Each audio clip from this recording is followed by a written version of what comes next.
নবীজির দাদা Abdul Muttalib সেদিন রাতে কাবা শরীফের ছাদে দাঁড়িয়েছিলেন। হঠাৎ করেই তিনি আকাশে একটি প্রজ্বলিত আলো দেখতে পায়, যেটা আরব থেকে পূর্বাঞ্চল সহ পুরো বিশ্বে ছড়িয়ে পড়ে। আলোটিকে দেখে আব্দুল মুত্তালিব অনেক অবাক হয়ে যায়, আর তিনি দৌড়ে নিচে চলে আসেন। এখানে তিনি দেখেন যে কাবা শরীফের ভিতরে বিভিন্ন পূজারীদের রাখা যে ৩৬০টি মূর্তি ছিল, সেগুলো সব মাটির দিকে নত হয়ে ভেঙে পড়ছে। এরপর তিনি কাবাঘর থেকে বাইরে বেরিয়ে এসে দেখেন যে কুফা এবং সিরিয়ার মধ্যবর্তী স্থানে পানি প্রবাহ শুরু হয়েছে, অথচ বহু বছর ধরে এখানে কেউ পানি দেখেনি। ঠিক তখনই আব্দুল মুত্তালিবের তার ঘরের দিকে চোখ পড়ে।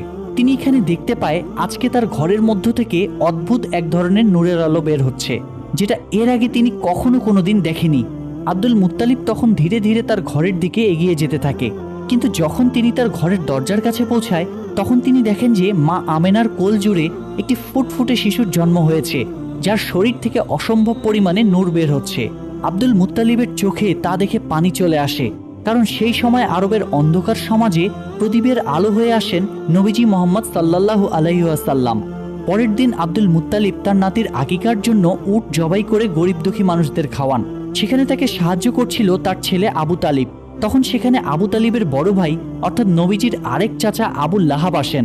তবে গরিবদের সাথে একসাথে বসে খেতে হবে দেখে বাড়ির দরজা থেকেই তিনি চলে যান। আসলে আবু লাহাব অনেক অহংকারী লোক ছিলেন।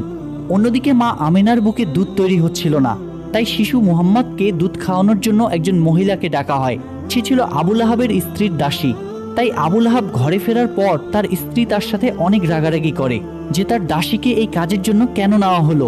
আসলে আবু লাহাবের স্ত্রীও অনেক অহংকারী ছিল। অন্যদিকে দেখা যায় ইহুদিরা মিলে কথা বলছিল। তারা বুঝতে পেরেছে কোনো বিশেষ শিশুর জন্ম হয়েছে, কারণ এ ব্যাপারে তাদের কিতাবেও স্পষ্ট বলা ছিল। ফলে যেদিন রাতে নবীজির জন্ম হয় সেদিন রাতের আকাশের সেই আলো দেখেই খ্রিস্টান এবং ইহুদিদের ধর্মযাজকরা বুঝে গিয়েছিল তার মানে সেই শিশু পৃথিবীতে চলে এসেছে। তবে ইহুদিরা বেশ চিন্তিত ছিল, কারণ তারা জানতে পেরেছিল যে কোনো ইহুদির ঘরে এমন শিশু জন্ম নেয়নি। তাহলে সেই শিশুটি কে হতে পারে?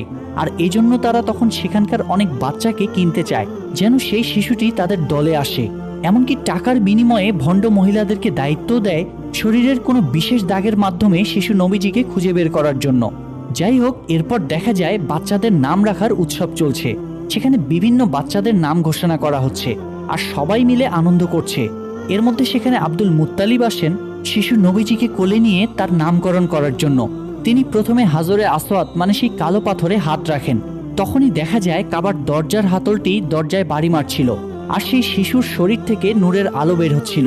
আব্দুল মুত্তালিব তখন সবার সামনে জনসম্মুখে শিশুটির নাম ঘোষণা করে মুহাম্মদ।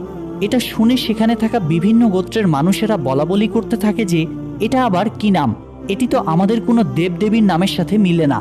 আসলে মুহাম্মদ নামটি কেউ আগে কোনোদিন শুনেনি তারা, তাই মানুষজন এটা নিয়ে কথা বলাবলি করছিল। তখন সেখানে আবু তালিব সবার সামনে এসে বলে, হে লোক সকল, তোমরা থামো, এই শিশুটির নামকরণ করা হয়ে গিয়েছে আর তোমরা তা পরিবর্তন করতে পারবে না। এই বলে তিনি সবাইকে থামিয়ে দেন এবং সবাই তা স্বাচ্ছন্দ্যে মেনে নেন।